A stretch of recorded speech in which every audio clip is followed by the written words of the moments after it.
આજનો ઓડિયો પરમપિતા પરમાત્માને શરણે સમર્પિત કરું છું. આપ સૌની શુભેચ્છા અમારા પર બની રહે તેવી અભ્યર્થના સહ.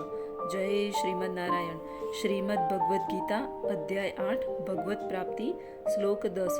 મૃત્યુ સમયે જે મનુષ્ય પોતાના પ્રાણને બે ભમરની વચ્ચે સ્થિર કરીને યોગ બળે અવિચળ મનથી પૂર્ણ ભક્તિ સહ પરમેશ્વરના સ્મરણમાં પોતાને પરોવી દે છે, તે નિશ્ચિત રૂપે પૂર્ણ પુરુષોત્તમ પરમેશ્વરને પામે છે.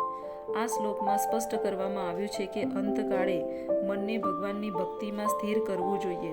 જે મનુષ્ય યોગ સાધકો હોય તેમને પ્રાણોને બે ભ્રમરની વચ્ચે આજ્ઞાચક્રમાં ઉધ્વ માર્ગે અવસ્થિત કરવો એવો અનુરોધ કરવામાં આવ્યો છે.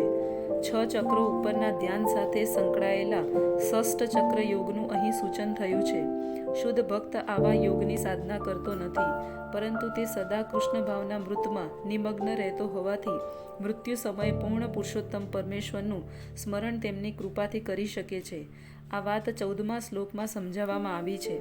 આ શ્લોકમાં યોગલબેન શબ્દનો વિશિષ્ટ ઉપયોગ મહત્વપૂર્ણ છે, કારણ કે યોગાભ્યાસ વિના પછી તે ષષ્ઠચક્ર યોગ હોય કે ભક્તિ યોગ, મનુષ્ય કદાપી અંતકાળે આ દિવ્ય અવસ્થા પ્રાપ્ત કરતો નથી.